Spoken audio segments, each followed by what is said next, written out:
Hello, everyone, and welcome to Enter the Ether, the weekly podcast all about the upcoming third-person MOBA ethereal, Clash of Souls. I'm your host, the Mangoose, and introducing JellyKnees. If you enjoy sitting at a dartboard, piecing together a puzzle that shouldn't be a puzzle, and being the embodiment of conspiracies, then JellyKnees should be your main. That introduction, courtesy of actual Meerkat. If you have an introduction you want me to do for JellyKnees, stop by his Discord, tag me, let me know.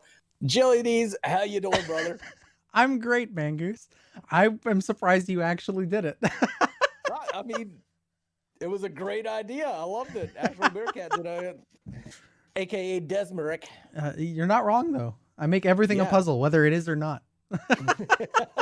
You do, but sometimes it is. So, got a lot to get into this week. Of course, there was the Dante Myth Spotlight that Jelly and I have both covered, but we're going to cover it a little more tonight and just banter back and forth, get our thoughts on it.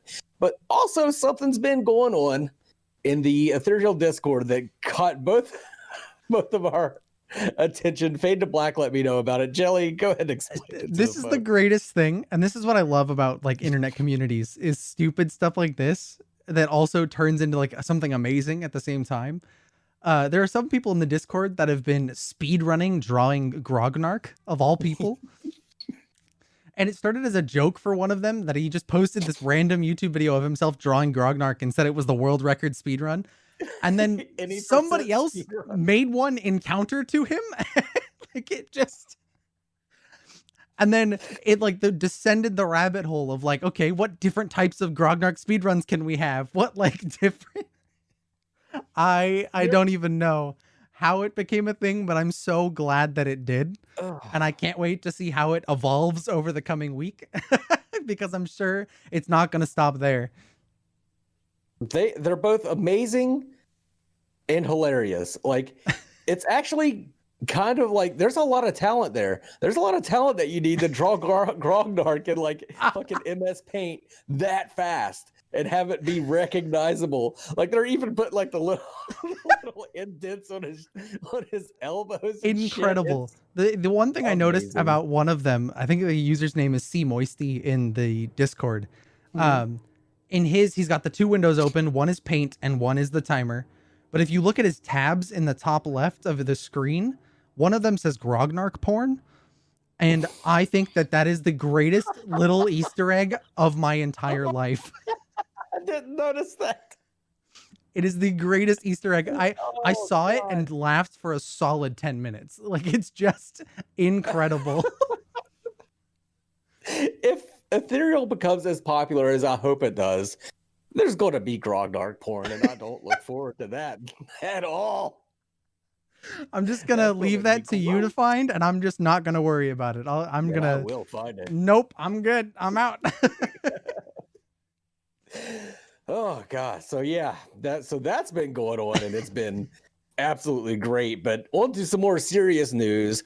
We're finally getting myth spotlights. Jelly, what do you think that means? Do you think that means we're getting closer and closer, or what?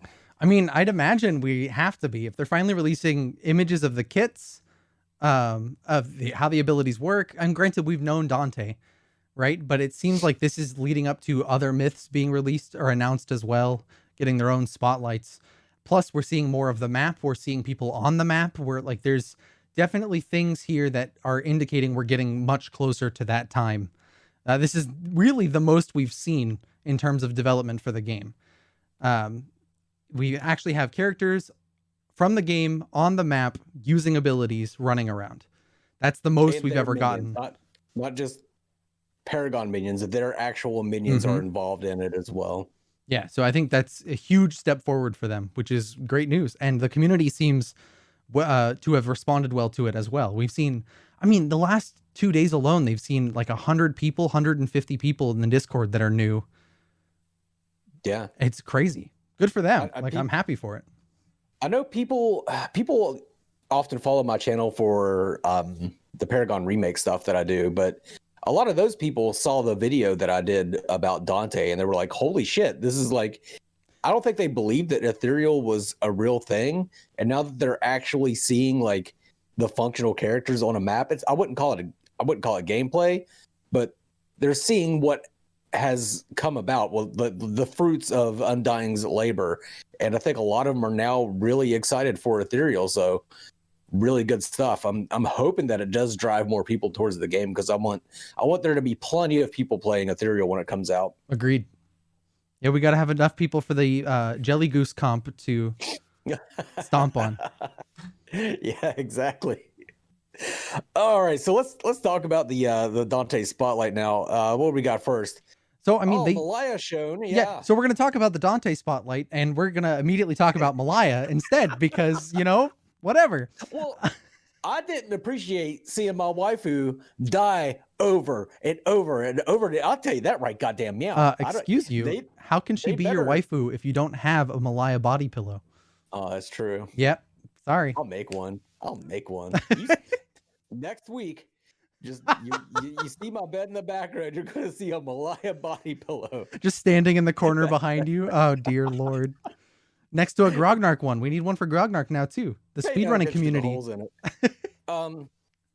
Yeah, so we got to see a little bit of Malaya, and we got to see a minion, so that was kind of a cool thing with Dante's overview or spotlight, whatever you want to call it.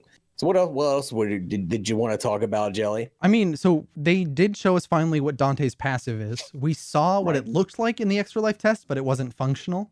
So we had no idea, and they didn't tell us what the abilities were for him. So we had no clue in that test what his passive actually was.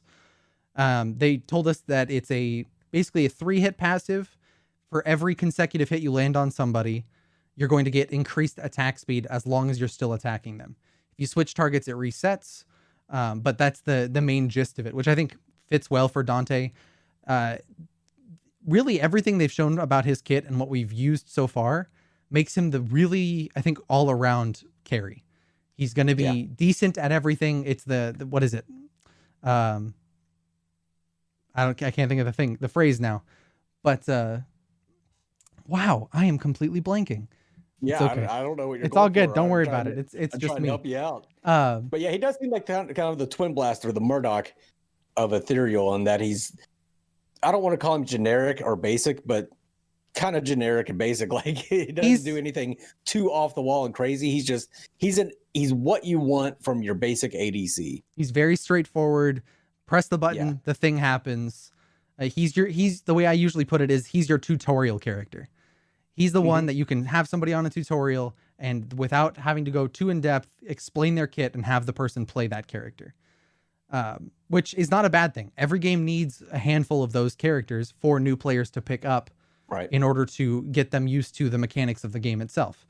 And that was one of the weird things about Paragon, I think, as well, is that amount of characters that had that kind of all around feeling and were easy to pick up were very few and select. Everybody was so complicated that it was hard, I think, in another aspect for new players to pick that up. So I'm excited to see that the first one we know about is this all around tutorial character type feel. It's definitely good that he's going to be one of the first 7 in there, because you don't want to be testing in your testing phase to be testing out wacky shit. You want to make sure that the foundations of your game are solid, and he's kind of a building block of Ethereal, I would say. Yeah. And so we also found out he's going to be a striker and a duelist as part of the archetypes. Right. Speaking of, Kai commented on last week's ETE and said that the first 14 myths, they will all be in one of the 14 archetypes, that they will all fill into that. I don't know how, and I'm trying to figure it out in my brain, but because each one might have a sub archetype, they could technically fit into an archetype without fully belonging to it at the same time. Right. So that'll be interesting. 7 times 2 is 14. So the other thing is that Dante's right mouse button changed, his special ability. So in the extra life test, and I had to confirm this with you because I wasn't sure if I was crazy or what. In the extra life test, when you pressed his right mouse button, it just fired a volley of shots. Right. There was nothing additional to it. You just pressed the button, you got 10 shots out, and then at the end you were silenced and disabled. In this, they explained that that's changed now, and instead is just a flat attack speed increase for Dante for 10 autos, or 10 basic attacks, I should say. Okay. So it's slightly different, but it's relatively the same in that same regard. It's not quite as punishing then. Because I know in the Extra Life demo, you had to commit to when you used that because you were locked into it. As soon as you hit that right click, you were firing all those bullets, and you better lock onto your target, and you're going to be silenced afterwards. So this will give you a little more leeway, I guess, in how you use that attack speed. Which I guess for a tutorial character is not a bad thing. Making him have a relatively less punishing special ability in comparison to others. Or less variable special ability comparatively to others might be a good thing for him. But we'll have to wait and see how it feels because we've only tried the previous version of it. Right. I kind of like that previous version, though. Like, I wish that would have stayed. Yeah. I kind of feel the same, but I think it'll depend when it's max level. Is it going to really make that big a difference versus like level 1? Because they said the attack speed increase can go over the attack speed cap as well. So by the end of the game, if he's already got max attack speed and then is using this, he can really just pop off. And we might get that same feeling like the Extra Life test version. Right. But with this new different version as well. And you can still cancel in the middle of it, kind of. Yeah. But what else did we see, Mangoose? Status effects. We saw them on Malaya. And then we also saw them on Dante with his right click. It was that weird cartoon bubble with the 3 dots. I did confirm with them those are just placeholders. That's not going to be the end all for his for the silence effect. You're not going to silence somebody and see a stupid cartoon bubble pop over their head like you're in the middle of a comic book. I thought it looked dumb, and yeah, sure as shit that's not what they're going to do. So if you looked at that and thought that's cheesy as fuck, don't worry about it. That's not going to stay in the game for very long. I mean, well, I shouldn't say that. I don't know how long it's going to stay, but it's not intended to be in the final product. Something that was funny about that, even though it's not going to stay, is one of the comments on my YouTube video said that it looks like Dante's cussing every time his right click ends. And I died laughing, like Hubert style, like if he's shaking his hand, and the number sign and everything like that, it would be perfect. Yeah. Oh, so good. Son of a god. Yeah. Exactly. Yeah, that would be great. I would have loved that. But in addition to that, we saw the slow effect around Malaya's feet from his, I believe it's Capsule of Thunder that does the slow. Right. So we saw that effect, and that looked great. Yeah, absolutely. So I think that was good. We talked about it briefly, but we saw a Berserker Minion, which is the first time we've seen their minions actually outside of concept art, which looked really good to me. They were better sized than what they were in the Extra Life test. I know we talked to them a bit about that. So yeah. But so I'm excited to see how that works. The Berserker Minion already being there, I don't know if that means they have all of the minions done and we'll actually see those in pre-alpha, or if that just is what all of the minions are going to look like until we get all of the minion variation sometime later.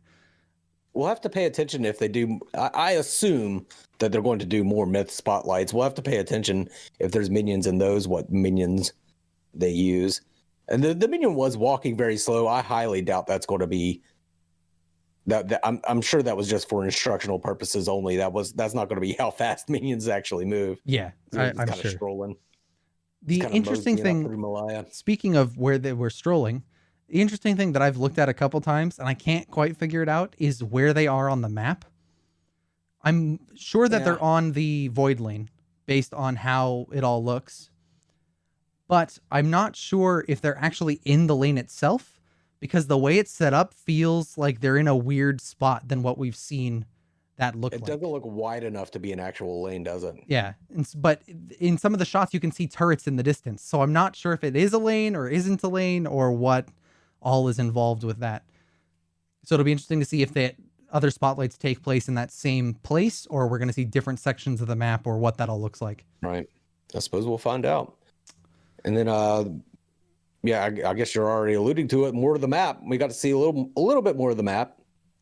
And I agree with you. This looked more like a jungle pathway than an actual lane. If those are the lanes, they need to widen them out a little bit, I think. It seems really narrow. And even the path that they were on didn't feel like a lane. So if that is, the path definitely needs to be widened at the very minimum for a visual aesthetic of this is a well-traveled area rather than like the jungle one, which makes sense to have a smaller, skinnier line as you're following through it. It didn't even look like a wave of minions would fit down that little. Yeah. Maybe it was just the perspective that we were seeing. And they showed Dante running through the river as well. And it didn't look like you lost any movement speed running into the river, which was something I was curious about to see if that while you're in there, because of the water moving, you might lose move speed one way or the other. Doesn't look like that's going to be a thing.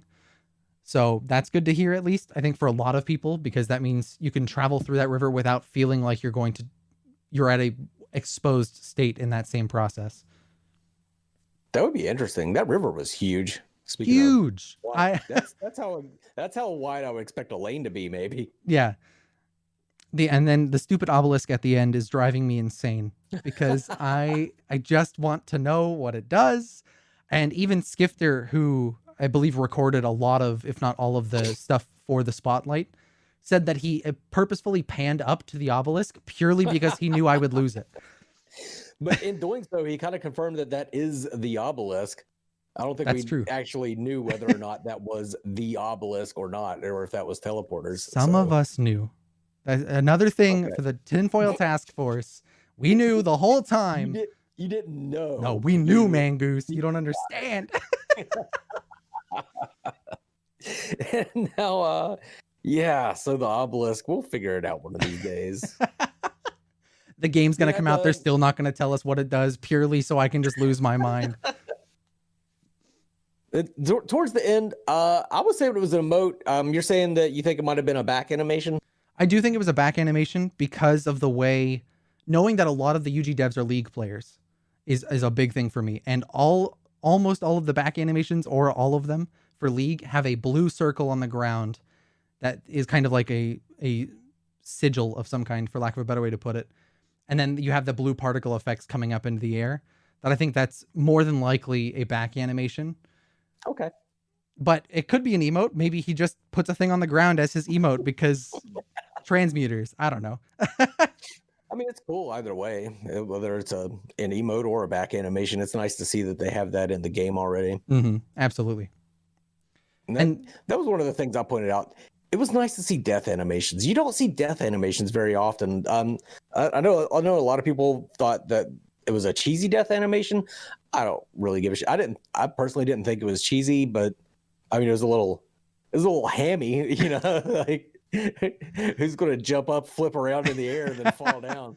Oh no, I'm dead. I did a backflip though, because like I gotta be fabulous as I die.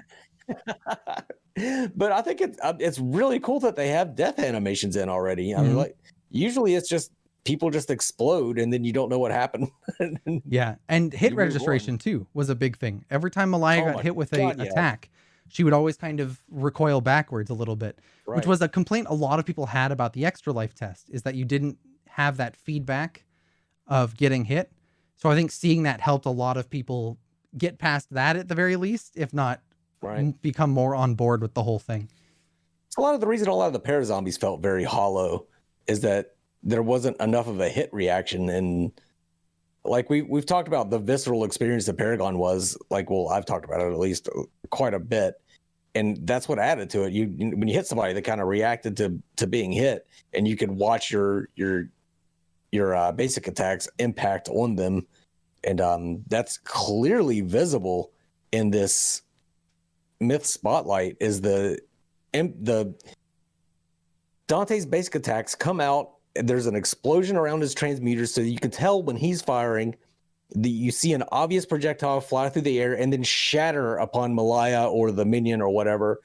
And it's just going to be really nice to see that projectile shatter and know that you hit your shot. Mm-hmm. Like getting that visual feedback and immersive feedback to let you know what's going on. Yeah, absolutely. It was lacking from a lot of the pairs. It's still lacking from a lot of them, but looks like it's something we're going to get from Ethereal. Yep. And it looks, there were a lot of comments seeming going both ways about the visual effects themselves, that they looked good or looked bad or whatever it was. I personally think that they looked fine. I won't say like they were the greatest thing I've ever seen, but I wouldn't say they looked bad by any stretch of the imagination either, especially for a pre-alpha title. Basic attack animations or just all the visual Just the visual effects? animations across the board. The Just the visual effects, animations across the board. The biggest ones I Okay. heard were his go long ability and his ultimate that people were complaining about. Well, his ultimate was weird. Because it would break out into a triple view of Dante, which when you're watching it as fast as it happens, it's like, what was that? It's like, what was that? Every single time. And like I was watching it, and I had to import it into Premiere and slow it down and go frame by frame to figure out that it was just a tripled view of him. I don't think that's necessary. I don't know why it's there. I think if it was like a single player game, that's a nice touch. But I think in a multiplayer game where you're going to be constantly questioning, is there another enemy nearby or anything like that, having something clutter your vision and maybe make you think that there's something that there isn't, could get really annoying really, really fast. Yeah. Yeah, it was a little odd. I think they could just replace that with an explosion. Just real basic. Yep. But yeah, I think the sound was slightly different than the extra life test on his ultimate as well. Granted, the bass wasn't turned to 11. But even in general, it sounded, I think, more crisp than it did in the extra life test as a whole. So the sound design is incredible for these. That was probably some feedback that they got from the extra life because we were all calling it the bass drop and talking about how freaking loud it is. We're going to call it that till the end of time now, though. Even players are going to pick up the game and not know why we call it that, but still call it that. Like, it's just like 5 years from now, it's going to be like a fun fact somewhere. Did you know that? What is his ultimate called again? Say hello to ... Say hello to, yeah. Did you know that say hello to is often referred to as bass drop because of the extra life fucking something or other, you know? Dante's just a Scarface fan. What can we say? Yeah. If Scarface was into dubstep, I guess. In with something they seem to be pushing too, which is they're really trying to push this concept of getting in on the ground level of the game to people right now. And that kind of fits in with that. Like the people that call Dante's ultimate bass drop are the people that were around. Yeah, I was there back when the extra life test happened. Oh yeah. Yeah. When Mangoose bass sniped Evan from across the map and just no more. I'm just remembering that happened. I'm not calling Evan out by any stretch of the imagination for being the first one to get spawn killed, but I'm just saying that, you know, it happens to the best of us. Call me out for spawn killing someone, and I definitely did it on purpose. I waited for him to spawn. Like I was dialed in, just waiting. And as soon as I saw him spawn in. And you know Mangoose is going to try it in the full game too. You know it's going to happen. I don't think I'll be able to see them spawn in. You're not going to care. You're going to try it anyway. You're going to watch the timer in the corner and be like, okay, now. General direction. But I don't think in the full game, I don't think his ultimate probably isn't going to do nearly as much damage as it was for extra. At least I hope not. To be 6v6 and yeah, just all the power was going to one person. So the other thing that they showed us was the bases with a character model in them. Mm-hmm. And the spire is absolutely massive in comparison to Malaya. She's almost like a third the height of the spire. And the spire was like a third of the height of the Elder in the previous map reveal. So the Elder has been, he's huge in comparison to what he was in the extra life test. Tower over everybody, which is not terrifying in the slightest. I'm fine. It's fine. I would have expected him to be about the size of a tower, which maybe he is. I don't know. It's hard to see. We haven't seen anybody next to towers, so now we need that kind of metric in order to see where it's going to go. I don't want to force a gender upon the Elder. My bad. I'm the sorry. Elder. Then at the very end, we got to see a really good look at the Cyber Ronin skin. We got to actually see it on the 3D model. That skin it's a lot more transformative than I thought it was at first. Like when they first revealed all the skins, I was like, did they just not do anything to Dante? But there's actually a lot done. Absolutely. And it looks really crisp. Like the edges on it looked really nice. The textures were really good. I would say, and not that it's bad, but in comparison to this Dante's base skin to Cyber Ronin, his base falls flat a little bit in comparison for me because of those little edge details that feel they're not quite as there on the Dante skin. the base skin as they are on Cyber Ronin. Like, I enjoy the skin. I am not saying it's bad by any stretch. I'm just, if I had to compare the two, that would be the one thing I'd said. So you would rock the Cyber Ronin over his base skin, 100%. is what you're saying. 100%. I would rock his base skin over the Cyber Ronin personally, but I think, and I said this already as well, but I think the thing that confused me and made me think that there wasn't much of a change, it's the same color palette, like his base skin and the Cyber Ronin skin. So that's what made me, and they both have capes and shit. So that's, I think, where the confusion came in. I know somebody in the comments of one of my videos said that they would prefer that it keep the same palette because it makes him look like a Sith Lord. So, hey man, maybe it's Windu in disguise. It wasn't Windu that said that, but I can imagine Windu saying something like that. Huge Star Wars geek right there. Oh yeah. I mean, so anything else in the video that you wanted to talk about briefly, Mangoose? No, I think the thing that struck me as the most important thing that I gleaned from that video was those animations of the hit reaction and the basic attacks actually shattering on the target. That's the thing that really grabbed my attention and impressed me the most and made me feel like people are going to enjoy playing this pre-alpha more so than the Parazombies, because the Parazombies just felt, especially at the very first, felt very hollow. And I think Ethereal will actually have that visceral feel from the beginning. Yeah, I agree. And it's pre-alpha. Like go ahead.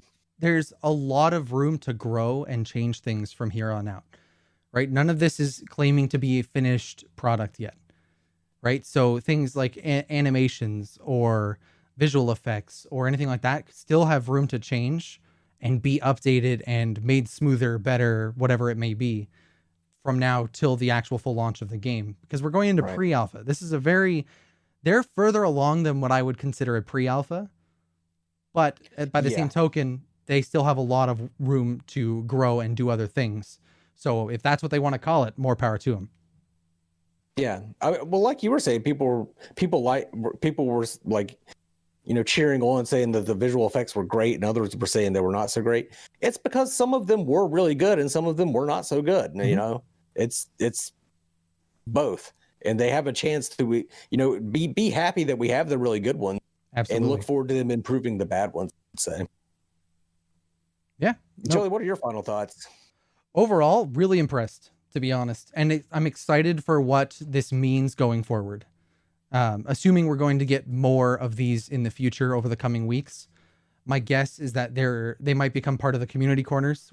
They mentioned the community corners 2 weeks ago, that they're just, the one that they were working on has been delayed. So I assume this one was probably supposed to be part of that, similar to the map reveal before.